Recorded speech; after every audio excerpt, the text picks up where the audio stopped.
There we go. Thank you everyone for joining the Q1 2025 MCH Action Team meeting. So glad you guys could all hop on this Zoom this afternoon. Go ahead forward, Kong. These are just our quick reminders. So as you all just heard, the meeting will be recorded. We'll get it shared to our website and YouTube if anyone ever wants to refer to it in the future. You are welcome to be on video if you would like. And then please just make sure to check your mute status in terms of whether or not you're talking. Go ahead forward. This is just our quick agenda. We're going to start with some real quick MK Elevate background stuff just to make sure everyone kind of is on the same page. Then we're going to have our icebreakers and introductions with some small groups. We have a partner presentation, and then we're going to talk about some work group updates with a mentee to get a little bit of feedback. And then we will be sharing our kind of 2025 MCH plan before wrapping up. So again, for some quick background, just so everyone, in case anyone is new or unfamiliar with some of this stuff, MK Elevate is the name of Milwaukee's CHIP, which is our community health improvement plan. This is something that local health departments have to do on a cyclical nature, and ours operates on 5-year cycles.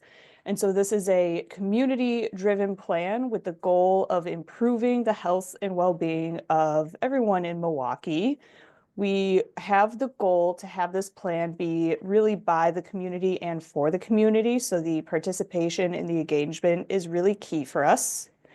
We have some priority areas that were selected by the community through a process that happened a couple years ago by now, actually. And they are all kind of have the umbrella over those action areas of addressing racism and health equity. So the steering committee, which kind of oversees the process, they're focused on racism, health equity, and we also take those priorities throughout all 3 of the action areas, including maternal and child health. And so the vision of MK Elevate is a Milwaukee where all people are thriving in safe, healthy, and equitable neighborhoods. And so we're doing our little piece to work on that in the maternal child health space. We've got some shared agreements across all of the teams, just some reminders to kind of frame us as we're in this space together. So we want to make sure to kind of step up and step back, kind of keeping both of those things in mind. We want to respect each other's time and expertise. We support each other through the learning process and acknowledging that we're all at kind of a different point in our learning journey. We want to elevate the expertise of lived experience. And we want to make sure we keep ourselves ready to listen. We want to listen to understand and support, rather listening to respond or counter or things like that. And we keep our North Star in mind, which again is the health of all people and neighborhoods in Milwaukee. And so kind of going through all this, we want to try to keep an anti-racist lens as much as possible. So we kind of think about understanding our personal privileges and biases and how they might show up. We want to commit to learning and developing a shared language around racial inequities and health inequities. And we want to look for opportunities to reduce those racial disparities that do exist. So we're going to have a little icebreaker and introduction section. I found a new graphic for the window of tolerance because it was pointed out to me that the last one was kind of a screenshot of a screenshot of a screenshot, and it was pretty grainy. So we're going to do randomized breakout rooms with kind of 3 or 4 or 5 people in them. So you will hopefully get a chance to meet a couple of new people. We'll be in there for 5 or 10 minutes. We can split the difference. We'll do 7 minutes this time. For introductions, we will do name, organization, where you are in the window of tolerance, and then we will have a little icebreaker question. Did you decorate for any winter holidays? And if you did, are those decorations still up? So for me, that would be, my name is Melissa Seidel. I'm with the Milwaukee Health Organization. I'm reading now instead of saying things. The Milwaukee Health Department. I'm kind of in the border between in my window of tolerance optimal zone and the hyper arousal where I'm kind of getting a little too amped up just because, I'm hosting this meeting right now. So I'm kind of on that edge there. And I did put up, not a ton of decorations, but I did put up a small faux tree, a couple other little decorations, and they are all still up. So again, I realized I kind of skipped over the window of tolerance here. That middle section, we're in our optimal zone. We're feeling calm. We're good. We're present. The hyper up above, we're a little amped up, maybe anxious, maybe buzzing a little bit. That's where I am right now. And then that hypo is the lower end where maybe you're really tired. It's Thursday. You're ready for the week to be done. You're just at that low end. So feel free to share as much as you might be comfortable with folks in those small groups. And Alex, if you want to get them set up, I will put things into the chat, hopefully with time for folks to still see them if you need the reference. Okay, and is everyone seeing where they're able to join? Right, it looks like it because people are heading in. We can hear you and see a PowerPoint if that's what you're looking for, Melissa.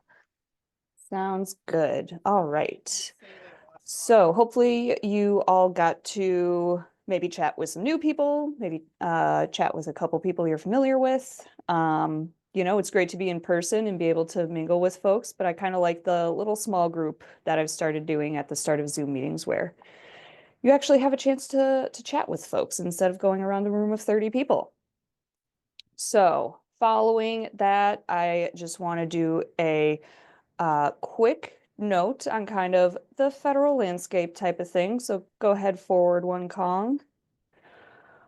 Just want to acknowledge that many maternal child health related programs operate through federal grants or a variety of federal funding sources, and there's a lot of confusion and instability and start-stop motions in terms of that funding coming from DC and the federal administration.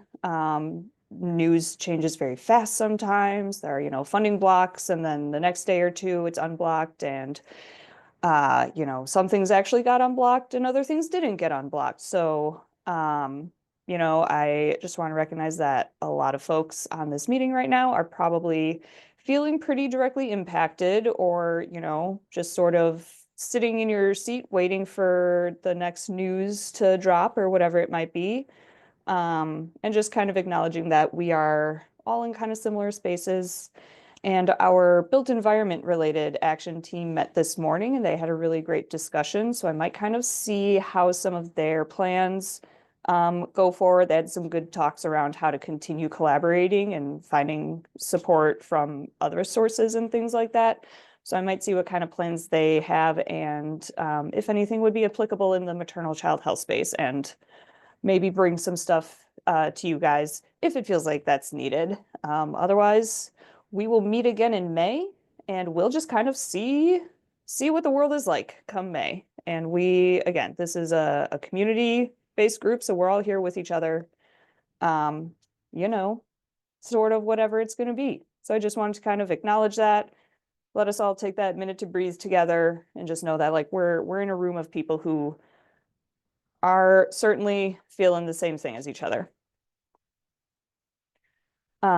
So go ahead forward, Kong. Thank you. We are going to start the meeting off from there with a partner presentation from the Mom's Mental Health Initiative. So go ahead one more. This is going to be Sarah Bloomquist, who is the co-founder and executive director of MMHI. They're one of our implementation partners for this action team. Their organization provides information about a number of perinatal mental health conditions. They have resources all over their website, and they also offer many support groups with a couple of different focus areas for folks at different points in their perinatal journey. So Kong, you can stop sharing and I will turn it over to you, Sarah. Thank you. Thank you. Thank you. Okay, let me get my slide going here. Just an FYI, I am at home. I have a sick child and I have really annoying dogs right now. So I apologize beforehand if you get some barking or craziness. But hi, welcome. Thanks for having me. I am Sarah Ornst Bloomquist. I'm the co-founder and executive director of Mom's Mental Health Initiative. And really our focus is on perinatal mental health. So I'm just going to take you through a little bit about what we do and how we can support you in the work that you're doing. I really love being part of this initiative, the Elevate Milwaukee or Milwaukee Elevate initiative, and I really am enjoying my group that we're working on substance use disorder and perinatal mental health, and I just have learned a ton from them. So thank you for having me. I always like to start out the presentation a lot with this quote, because when I first read this quote, as someone who's survived postpartum depression and anxiety twice, I felt very seen by this quote about having somebody acknowledge that what I went through was traumatic, and survival is a miracle. And people are walking that line between survival and not surviving every day with these conditions. So Mom's Mental Health Initiative, we're made up of community advocates. We've all experienced our own fair share of perinatal mental health conditions. And we are a peer-led organization. So everything we do is from a peer standpoint. We're not medical providers. We're not diagnosing. We're not clinical. We're really there as a bridge, bridging people to treatment and support, and providing just that peer support that just can sustain you between the doctor's appointments, and sustain you while you're living between hope and hell as you're trying to navigate these conditions. So who are we? We are a nonprofit. We're a grassroots nonprofit, and we're dedicated to helping moms and birthing people and perinatal people navigate perinatal mental health conditions, such as postpartum depression, anxiety, OCD, PTSD, bipolar. There are many different subsets of these conditions. We connect them to resources and provide peer-driven support. And really our impact and hope is that perinatal people have the knowledge and resources to confidently navigate their mental health needs, to reduce stigma and access culturally competent care.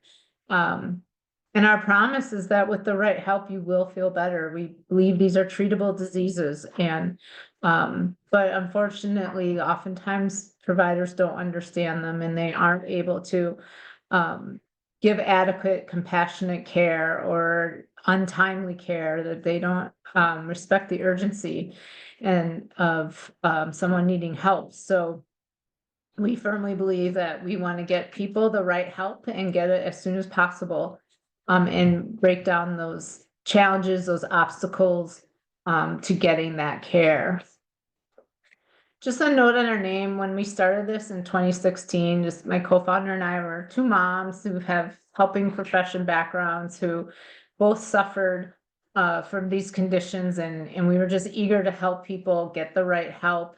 But we, along the way, we're constantly learning, and know that not everybody identifies as a mom in the same way, and that we are open and an organization for all gender identities and sexualities of birthing and parenting people are welcome.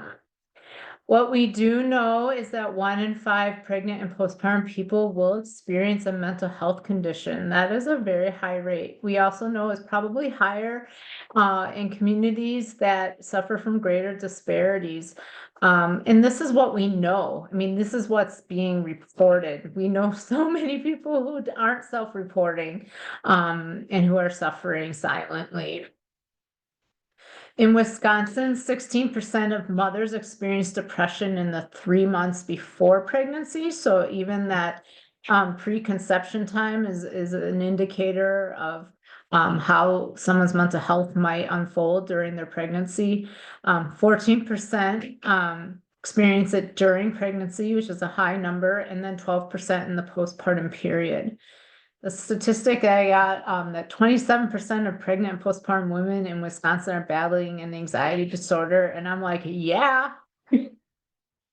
Oh yeah, definitely so. And that most of you all know the stats.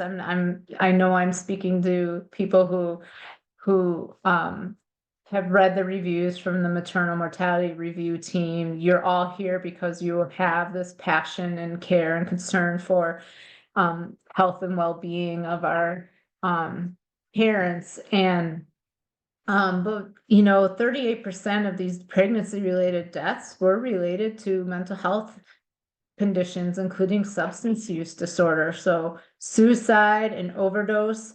And like 88% of all of these deaths caused by mental health or 88% were due to overdose. That's a very high rate. And what we do know is these are preventable deaths.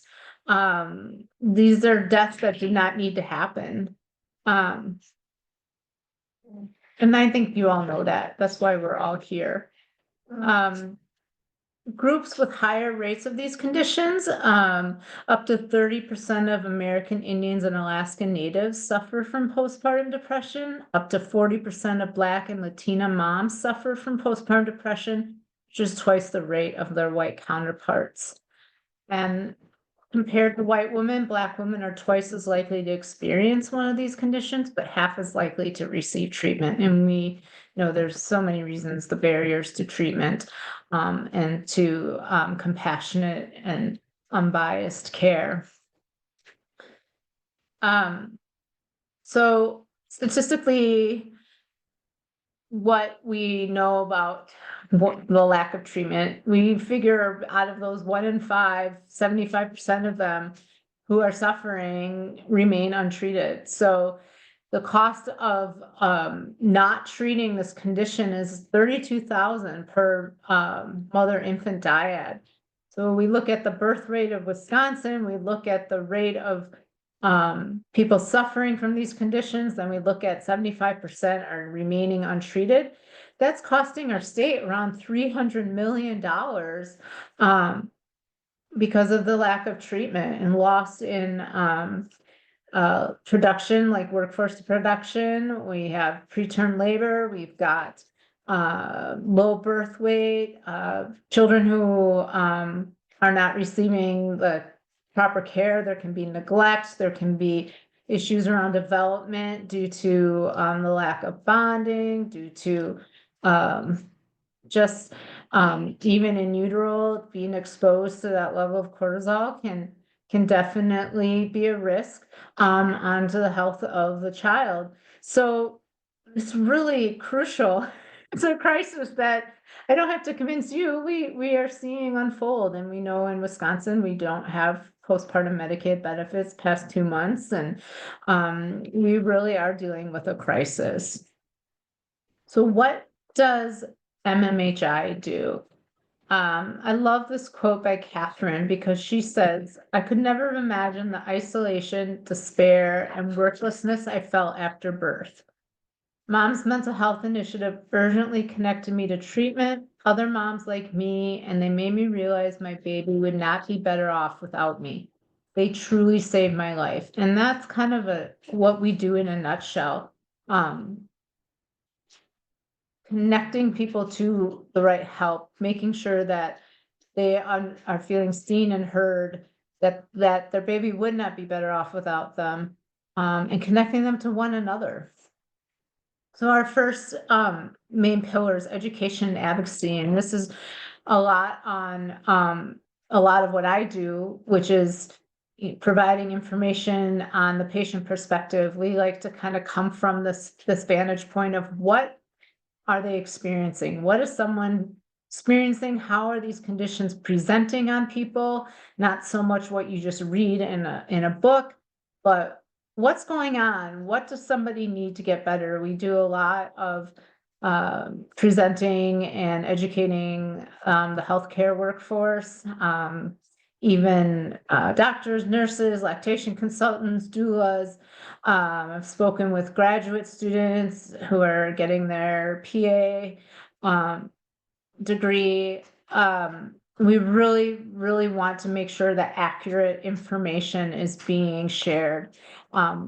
And just that everybody who has a touch point with a perinatal person needs to be aware that these conditions can exist and arise, and really have some competency of what to do when you're facing someone who's struggling. We do a lot on social media. Part of our goal is to be advocates, to advocate for people in those spaces and also help their voice be heard, but also advocate at a systems level, really impacting and trying to make change at a system level. So if you all are looking for any education or presentation, I'm happy to talk with you. Resource brokering. So this is where we work to help somebody get connected to proper care and treatment. And what we've done is we've created this preferred provider list, well over 100 different kinds of providers that fall under the categories of therapists, counselors, psychologists, psychiatrists, ND, psych NPs.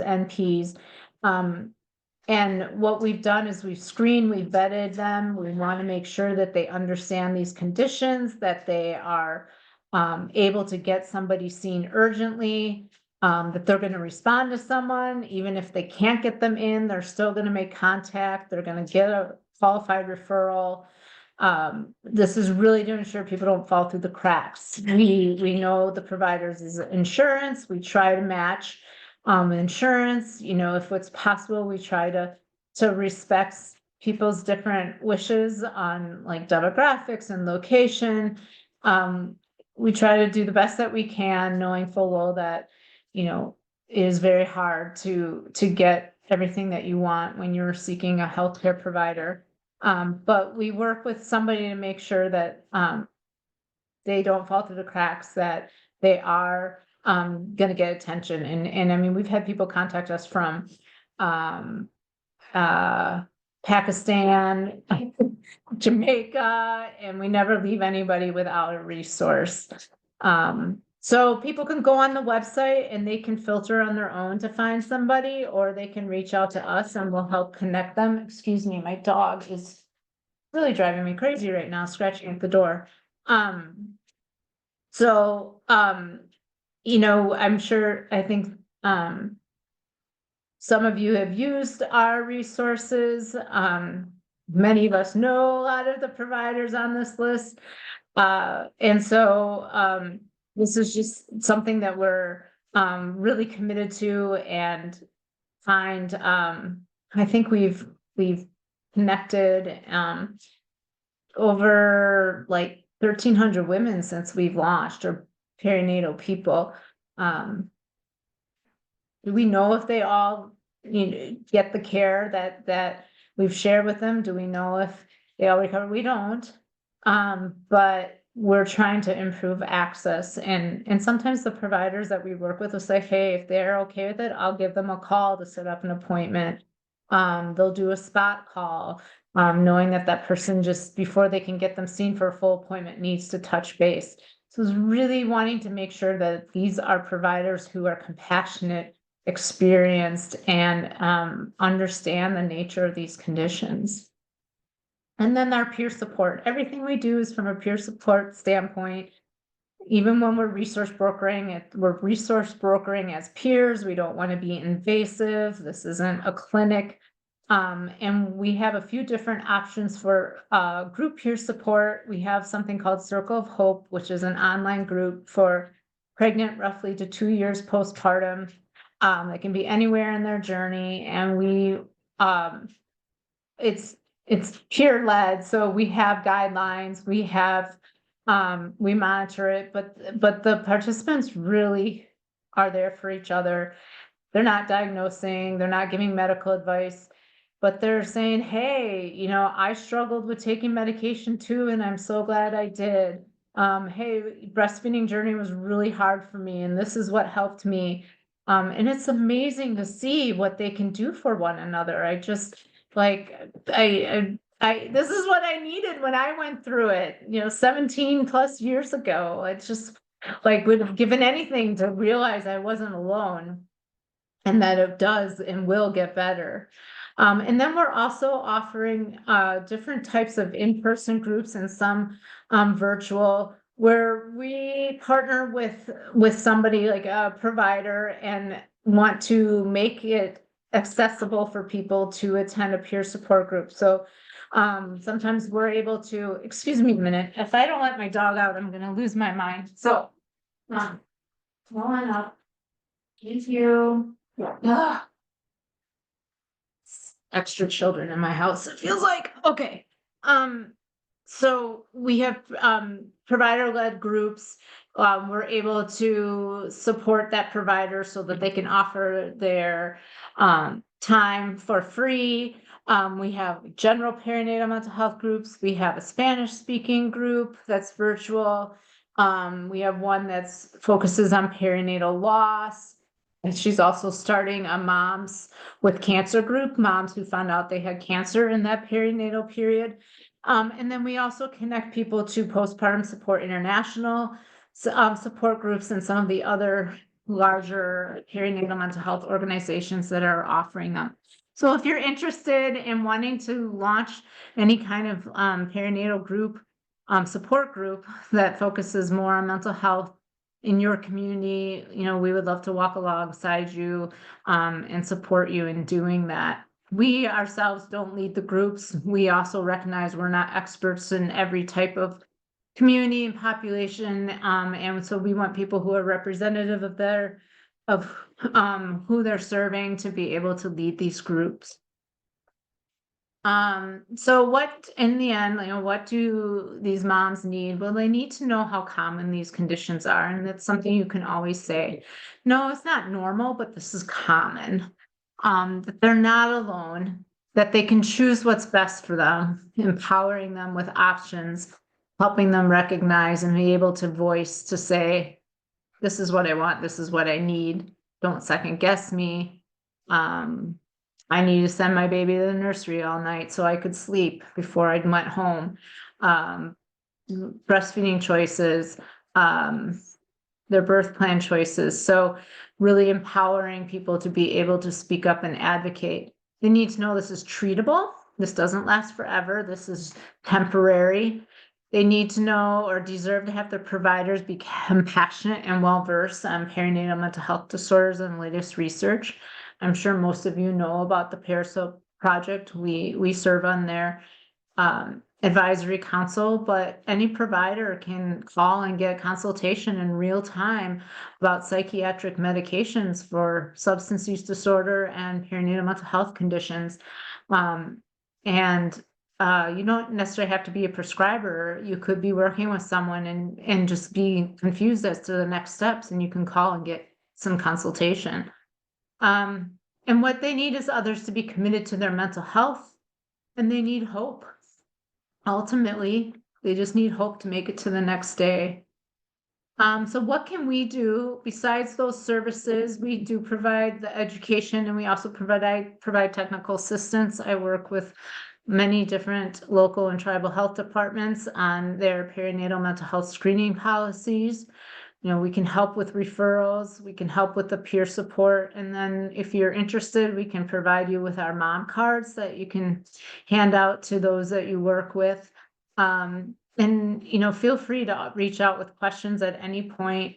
I love connecting people to others, so if I can't help you, I definitely will find somebody who can. So that's it. Any questions?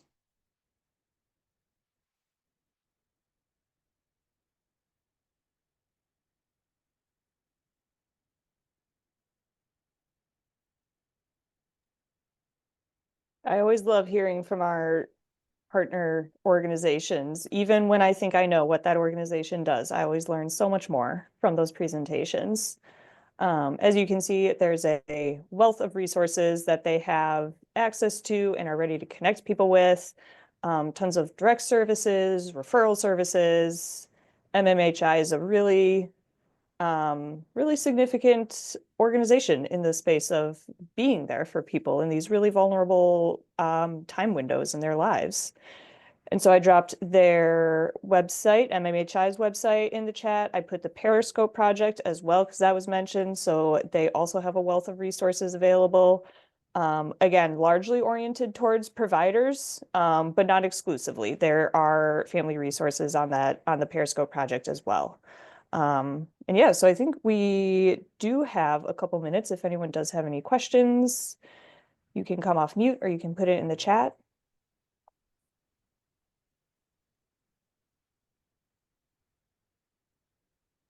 I got a quick question, Sarah. Hey, how are you?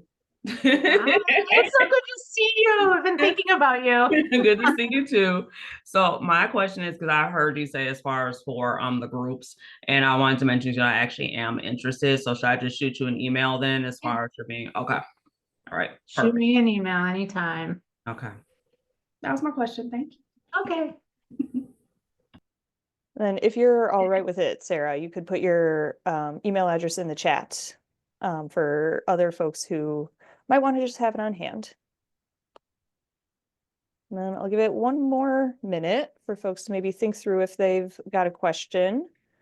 If you think of it later, you've got her contact information there.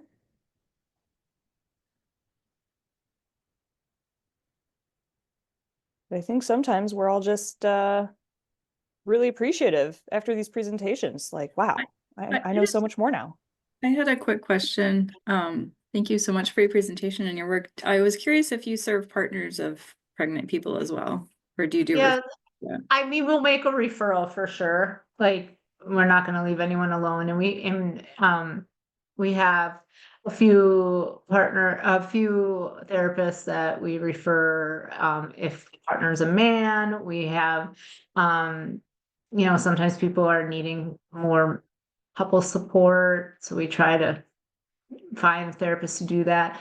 We don't offer any support groups at this point for partners, but we do know Postpartum Support International definitely does offer that. I wish we could. We just don't have the capacity to do that. But it's very important, and partners often suffer too. So.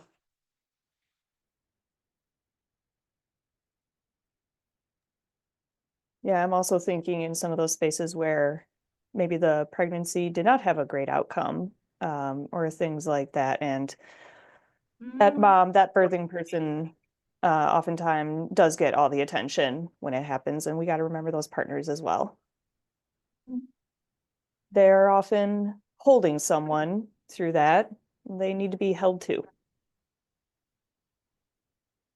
All right. Thank you again so much for that presentation. Sarah has agreed to share the slides, so that information will be getting sent out with the follow-up email. Again, you've got the links and her email address there in the chat for you to grab real quick. And then Kong, if you want to reshare. Yep, go ahead, forward one more.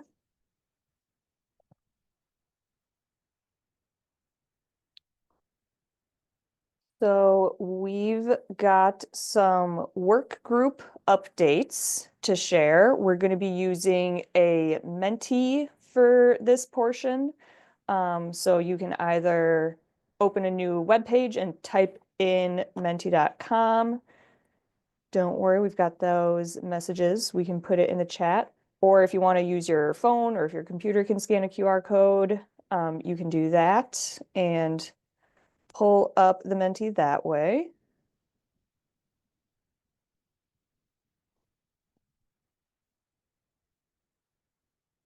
Thank you for getting the Menti information in the chat there. And so we'll give it 10 more seconds real quick, and then Kong, we can switch over to my screen share, which actually will still have the code to join as well. So even if you lose it, you'll be able to join from seeing the presentation. All right. So I'm going to attempt to take over screen share. And if any of you have been with me before, we all know how me sharing my screen has gone in the past. So are you guys seeing a Menti screen? A green slide with a QR code on it? Yes, I'm seeing a head nod. Thank you. Yes. And it looks like it's the PowerPoint, so you can press present to have it in that different format. Perfect. Looks good. All right. So for the work groups, we have had multiple points in time when we've gotten feedback on the plans that these work groups have been developing. So in November, this action team met and we got some feedback there. Our internal data and evaluation team has been giving us feedback and kind of helping us scale things and consider measurability and things like that. And we've also had some external consultants. And so we've been using all that feedback to kind of inform and refine the plans that these different work groups have been working with. And so this Menti is to kind of give you an update of those things. And then we'll have another pretty quick round of feedback for you guys to give a little bit more input as well.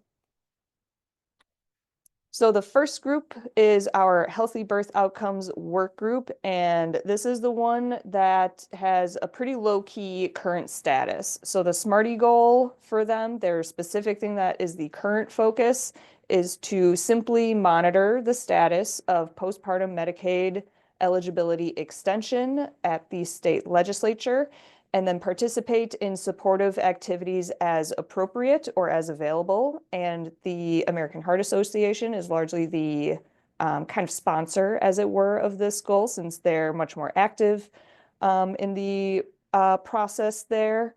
And, we're kind of checking in with them to see, are there any projects we could help support, communications, anything like that. And we're kind of taking things as they come. And so for updates, we do want to kind of move past that kind of static monitoring goal that we've got. And we learned that multiple group members had kind of recurring conflicts with the monthly meeting that first got scheduled. So our current priority is rescheduling so that we can get that committed group of people back on track and not have folks, here 1 month, gone the next, joining halfway through. There was a lot of that stuff. So we're going to reschedule, get that back on the calendar. The group has developed kind of a short list of strategies that have potential. And so the next steps is to, again, once we get that new schedule, that new meeting time scheduled, we're going to gauge group capacity, where we're all at, what we have the bandwidth to take on. We're going to assess those possible strategies, consider the feasibility, what we can do as a group, what's going on out there in the community, and then start to identify what would be an actionable strategy for this group to take on. So there's actually nothing really, I don't have the feedback slides for this one because it's kind of, just that monitoring. We're all watching and waiting to see what our state speaker decides to do about this legislation. And for everything else, we're kind of in process a bit. The next work group is the Maternal Behavioral Health Group, which Sarah and MMHI are one member of. For their SMARTY goal, we have it set that by December of this year, this work group will develop an online survey tool and a focus group questionnaire, and will collect a minimum of 50 survey responses and host 2 focus groups to gather the perspective of people who have lived experience of perinatal substance use disorder, with the overall goal being to inform outreach and resource sharing strategies. So see what those people with lived experience say, what their needs are, things like that, and then take it to the people who have the resources and make sure those things are aligned. So some updates around this one. We got quite a bit of good feedback from the November meeting on this Smarty goal.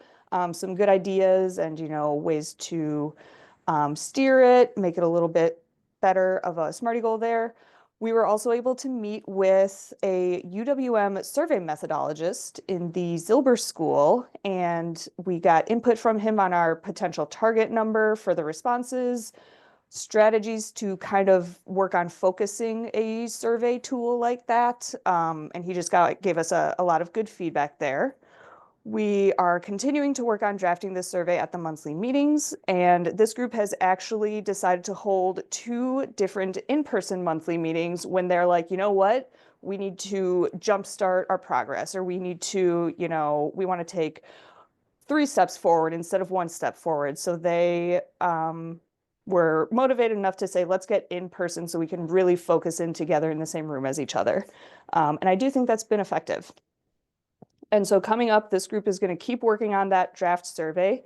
There's a lot to balance there since they're trying to reach people with lived experience, and it is a pretty sensitive topic. So there's a lot to kind of consider.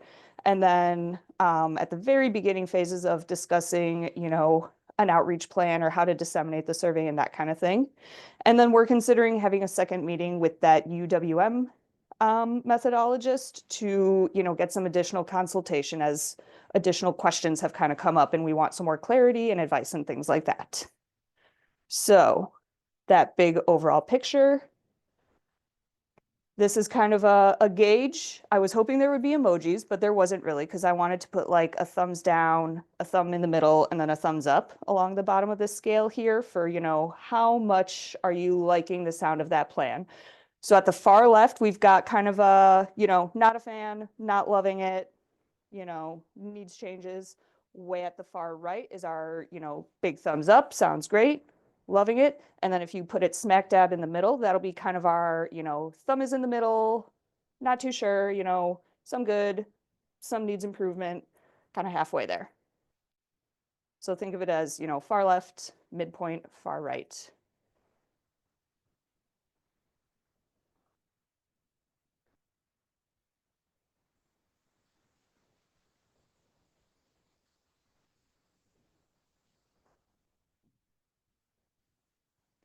So this is the kind of scale where multiple peaks will start to form. I know it has the average score there, but you can see the kind of shaded bar above the main line.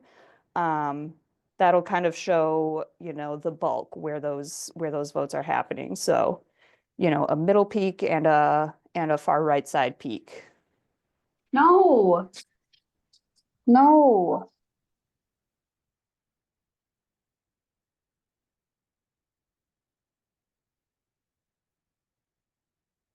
Got some no, hopefully with something in the background. Otherwise, feel free to vote no if you think this maternal behavioral health strategy needs some work. But my guess is that might have been for a pet or a kid, which I definitely understand. Let's see. And I actually didn't quite realize when I hover over this, it shows where those votes were happening. So that's very helpful. Thank you all. And the next one, we've got some open text box. I just now realized I didn't double check if I set this to allow multiple responses. So feel free to put more than one thought in your little box, but go ahead and if any of this gave you thoughts, gave you ideas, if there are other things you'd like to see for this maternal behavioral health strategy, you can drop these in here. And if that box is a little too limited, go ahead and send me an email.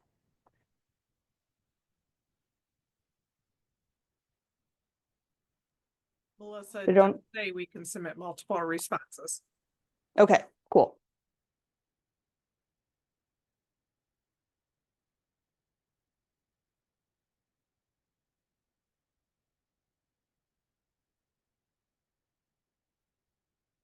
Also, if you're comfortable, and if there's something that you think you might want to expand on, you're welcome to put your name in the box.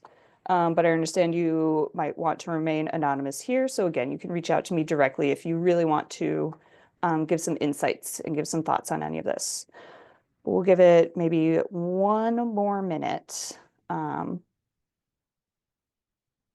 let some things come through here.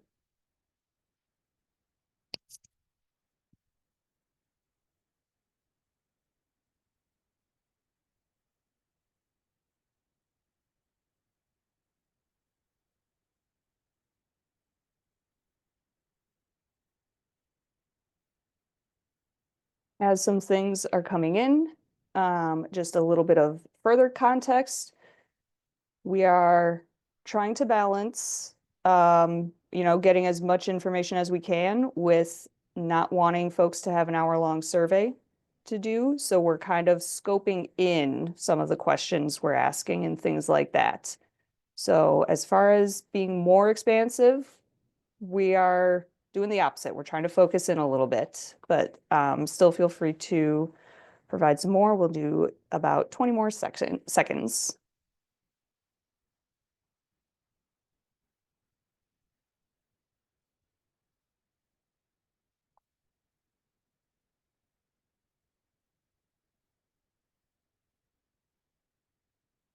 All right, thank you for your feedback on this one. So now the third and final work group that we've got is the sexual and reproductive health group. And so for their SMARTY goal, we've got by the end of 2025, this work group will conduct a survey of perinatal health care providers at ideally all of the facilities that provide this type of care and services in Milwaukee, getting at least 15 responses in order to address the current syphilis testing practices among clinicians caring for pregnant patients, and then identify opportunities to move Milwaukee closer to universal syphilis testing. This 15 is kind of a carryover from the last draft of the SMARTY goal. Trying to reach all of the facilities is kind of the new addition. I'm sure 15 will be low. But to be quite honest, I don't really know how big OB teams are. So are there like 2 providers or are there like 10 providers at every facility? But we certainly want to reach all of those teams at the different birthing centers in the Milwaukee area, which I do expect will be more than 15 responses.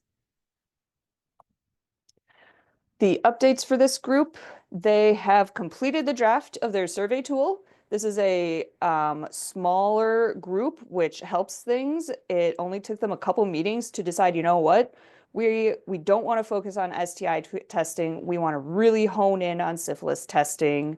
And so that was able to help them really focus the survey questions. Since it's for providers, we want it to be quick hit, light touch. So it's just a handful of questions that should be able to be done in a few minutes. We're now working on showing that draft to various colleagues of folks on the work group, trying to show it to some clinicians that we all kind of have in our networks, both nurses and doctors. We want to have them review it for kind of the question phrasing, if it makes sense, or if they're like, I don't really know what this is trying to ask, that kind of thing. And then we have also come up with a first phase of an outreach plan. And so coming up, this might be new to any of the work group members on this meeting, but I am also considering consulting that same UWM survey person on this one, just to get a little more expert input. Is this looking good? Are we missing anything? What kind of considerations might we have? That sort of thing, just to get that, that expertise check on it. Following any feedback from those people in our networks, we're going to finalize that survey tool. And then, we're going to go with the first phase of the outreach plan and then keep developing it from there, depending on, how far that first phase gets us. Then we'll kind of go into a second phase of outreach and contact. And, we're going to try to get into places, like into team meetings, so that we can hand them a piece of paper and they can hand it to us back. But we're also flexible. And, if folks say my team is super responsive to links and emails, we can go with that too. So that's kind of the plan here. We're going to take that consideration of this work group, same scale here. Far left is if you're thinking I'm not a huge fan. Smack dab in the middle is you're thinking it's okay, it needs some work, kind of midpoint. Far right is the big old thumbs up. And again, you'll have the boxes to put some input on the next slide.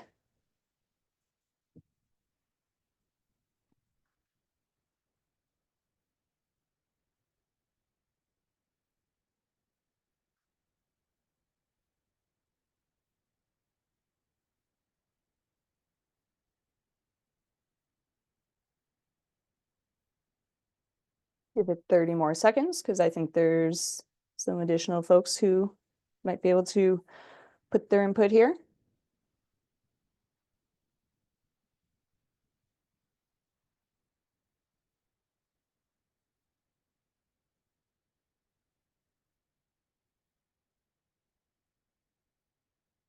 It does tell me how many of you voted. And that number is smaller than the people on this meeting.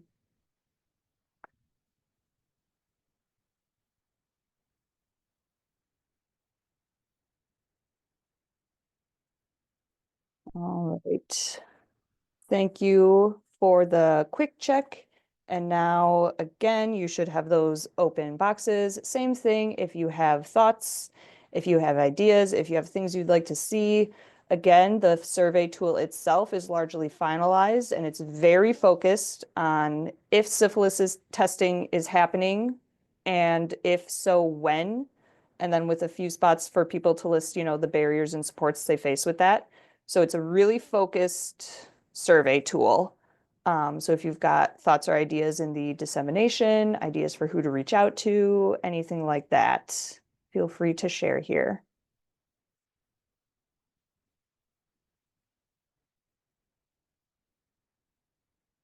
For whoever put that first one, is that entities?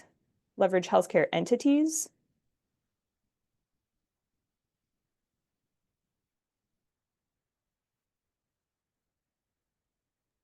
Yeah, that's what it looks like.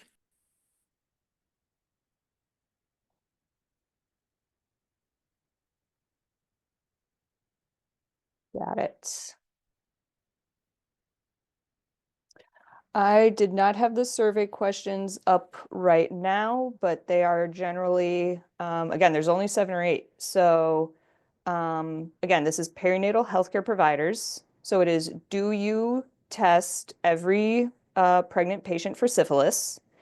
If yes, at what points in time, with options like once, first prenatal visit, multiple times, at least 3 times or more, things like that. What supports you to test your patients? What gets in the way? Both of those, we've provided a kind of a list of options for people to kind of check multiple boxes or, an open box for people to write their own contributions there.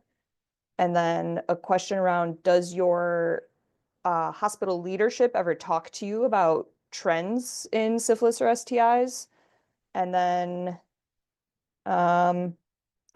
if anyone from this work group is on the meeting, I know we've got 1, maybe 2 more questions after that, but they're kind of more contextual. So the big questions are, do you test all your patients?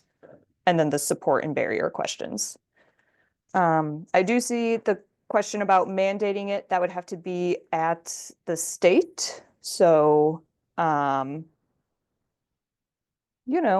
just take that for what it is.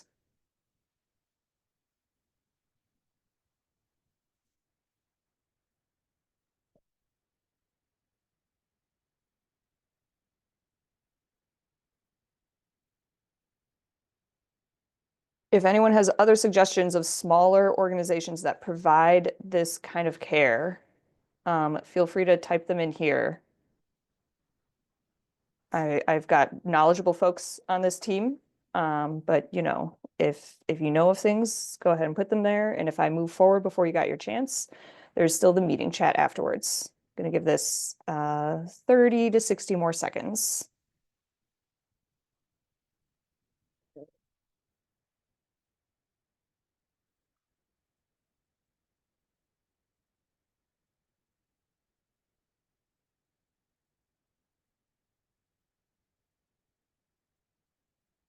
Oh, I just saw the one at the top right there about if there are educational materials.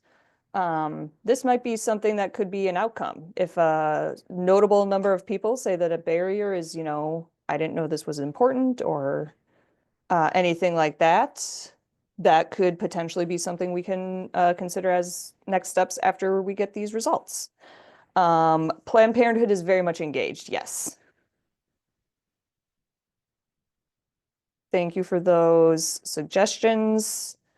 Good to know about the locations outside of Milwaukee County itself. I know that when it comes to perinatal care, county boundaries are soft. Those are not hard boundaries there. So it's good to know about folks going in out of the county as well for their care. We're going to focus on Milwaukee first and then kind of see what our pool is from there. So again, if you have more, you can put it in the chat, or if you think of things down the line, you can email me directly. Because I believe, yep, that is the end there. So I'm going to stop our share. Kong, you can bring back up the rest of the slides. And then Kong, you can actually, oh, you're already here. Perfect. So I also have the slides that you just saw also in the presentation slideshow. So it's duplicated there. And I will pull the Menti responses and get those embedded in the slides before I send them up in the follow-up. So you guys will be able to kind of see where folks are in terms of the current plans. Before we move forward, I know I kind of tossed a lot at you with those work group updates. Does anyone have any questions? Want some further information on anything, clarity? Melissa, is it okay if I upload the slides to the Teams chat if people want to reference them? Yes, to which Teams chat? Sorry, to the Zoom chat. Oh, the Zoom chat. Okay. Yeah, sorry. Yes, you can. I'm also going to Okay. be emailing them out with the follow-up content, but yes, if you want to take a look at anything now, you can do that.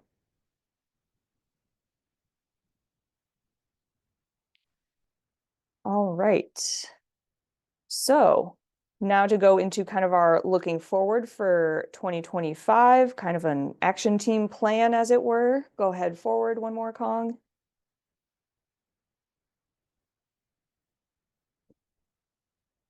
We've got, again, kind of aside from those work groups, because that's, they've all got their own priorities and things that they're working on. So this is kind of more about this MCH action team itself, the whole team, as it were.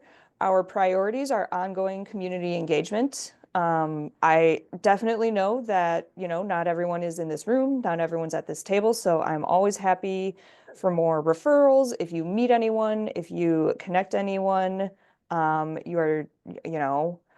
if you're talking up the MCH Action Team, I would love that. That would be terrific. Feel free to share my information or do email introductions because we definitely want that community engagement going. If you know any community members who aren't necessarily with organizations, but who are kind of champions or who you think might be interested in being engaged, we certainly welcome community members as well.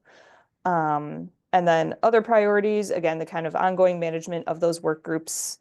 If anyone else ever has ideas for further work groups, that is not off the table. However, I will need help facilitating that. So just keep that in mind. Some of our concerns are, again, kind of the capacity of the work groups and this action team. You guys are here largely voluntarily, and that's really incredible, but we all have our own jobs. We all have the rest of our lives and things like that. And so keeping capacity in mind is always really important. And kind of like I mentioned at the beginning of this meeting, we have a changing political landscape. We have a state landscape, a federal landscape, things like that. Funding, what are we allowed to talk about or work on, things like that. So just a lot of very nebulous, very changing environments for us to be working in. And that's kind of impacting all of us, both on this team, outside of this team, everything like that. Go ahead forward one more. Thank you, Annika, for getting the slides themselves uploaded, and then the specific slides, which again are just a different format of what I showed in the Menti there. So this is, I know it's a little small. Again, I'll be able to probably share this in a better format, but I kind of wanted to share this kind of planning tool because the built environment team drafted their version and shared it with us at the health department. And I was like, I like that. I want it. So I copy and pasted it. So across the top, we've got, you know, the months listed down so we can kind of see what's coming up for each month of the year. We have this internal planning column. So that's largely what, you know, us at the health department are working on, and then a column for each of the work groups there. And as you can see, things kind of peter out a little bit for the second half of the year, just because some of this stuff is, you know, dependent on what we get done in the first half of the year. So what comes next, we gotta get through these surveys, we gotta make these plans, things like that, and then we'll be able to kind of look at quarters 3 and 4 there. And then also in the internal planning, it maps out the action team meetings coming up. We are going to have some equity activities in the May and August meetings. And then hopefully by November, we will have some results of these work groups to share with you guys. Go ahead forward one more. And these are just a couple of additional little items coming up. Again, we really want to continue bringing more people into this coalition, more organizations, make sure we're connecting with the people who we should be connecting with. There are lots of other maternal child health initiatives in the city and the region and the state even. So, you know, making sure that we're connecting with those initiatives as well, so that, you know, we are all working on the same train instead of running on parallel tracks and not talking type of thing. I also am going to try to create a Google site for this team. The work groups are familiar with sites. It's just kind of like a page that's like an interface for a Google Drive. And so for the work groups, they're using theirs as a collaborative space because I set it so that folks can edit. So that way we have, you know, our group documents. We can all be drafting on the same thing instead of emailing a Word doc back and forth kind of thing, and you lose track of what version. So for the work groups, it's a very collaborative space. And then for this action team, it might be a little more static, but I want it to be a landing page so you have, you know, a quick and easy reference for these things. I can put that table on there so you can see kind of what's coming up for 2025. You can see a quick little rundown of each of the work groups and stuff, and, you know, key contact information. And I can possibly upload some of the flyers and like resources that organizations have shared too. So I will be working on developing something like that so that all of you can have a really quick, you know exactly where to go to check in on some things if you're curious about what's going on with this team. So again, any questions or thoughts about, you know, what we've got coming up for 2025?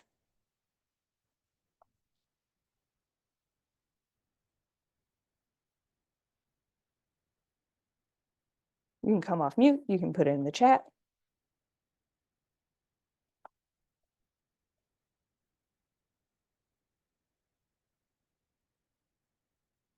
All right. Then we can go ahead forward, Kong. Guys, I'm not going to hold you later for once. We might get out a couple minutes early, but now I said it, so who knows? These are just kind of our standing wrap-up items. So for implementation partners, and, you know, if you're unsure about if your organization should sign on as one, this is for the folks who, you know, you think your work is particularly aligned with the work of this action team. If your organization wants, you know, external commitment or accountability or anything like that. If you want to be more involved in the MKE Elevate process, these are a handful of the things that could, you know, suggest that you could sign on as an implementation partner. It's not an MOU. You won't have to run it past the legal team or anything like that. And Annika just put a little bit more information in the chat there, including the link to sign up. It's a Google form that you'll be able to put your information in. And then for the work groups and, you know, whether or not you should join, this is if you're interested in one of the specific initiatives that was mentioned. If you have the capacity to join monthly meetings and the willingness to potentially be delegated tasks or contribute to other forms of input. For example, collaborating on drafting things, you know, utilizing your own network for outreach or resources or things like that. I don't want to turn people away from the work groups, but I do just want folks to kind of consider and prioritize their own bandwidth. Not joining a work group does not mean that you don't really care about these issues. But you know, again, I would like it for that to be folks who are willing to take on, you know, potential additional work, which again, I know is tough. We're all busy. It's a tough time right now. It can be a little confusing. Bandwidth changes day to day sometimes. So just something for you to think about as you are, you know, interested in those. And again, I mentioned it a little bit before. If you've got a project or an idea or something that you're really interested in proposing to have another work group for, I am very much open to that. But just for my own capacity, I don't really have the capacity to take on management of an additional work group. So if you've got an idea that you're really interested in, I would probably ask you to assist in facilitating that, just to keep that in mind. So as you can, you know, think about your ideas and things like that. Go ahead, forward one more, Colin. The upcoming meetings we have for this action team is again in May, August, and November. It's always the third Thursday from 4 to 5:30. So I appreciate you guys hanging on at the end of the day every time with me. The May one is either going to be hybrid or in person. I need to kind of see what I can do planning wise, but we do like to try to get an in-person aspect for the warm weather ones because it's really great to be in the same physical space as each other. But we don't want to do it in February when snowstorms sometimes happen. So again, the date-specific information will be sent out as we approach each of these meetings. And in June, there will also be a general meeting where all of the action teams have an opportunity to come together, and information will be sent out as we confirm those details as well. Go ahead, forward one more. This is a meeting evaluation. So again, you can either use your phone to scan the QR code. It's just a quick Google form. So I've also got the link available somewhere. My phone's being a little laggy with the copy paste. And again, this will also be included in the follow-up email. So it's brief, just want to hear how the meetings are going. And truly any feedback is appreciated. The positives, the negatives, what I can do better. Please, please, please go ahead and share that feedback with me. And then the next slide is just, you know, our big thank you with, you know, contact information. So we can stay here on this one for another minute or two just to make sure people can get that QR code scanned. And maybe my computer will finally help let me copy and paste. I got it, Melissa. Okay. My cursor kept jumping around on the page with the link on it. So that Google form there is the link to the survey. So go ahead, forward one more, Kong. This is the contact information for myself and Akanil and Lakita, who are my co-chairs. They also have their own really awesome projects going on. And so we did it, gang. Wrapping up about 10 minutes early. If anyone's got, you know, if any questions came up for you, anything else you want to talk about right now, you are, you know, I'll open the floor for anyone else to, you know, make their own announcements as well.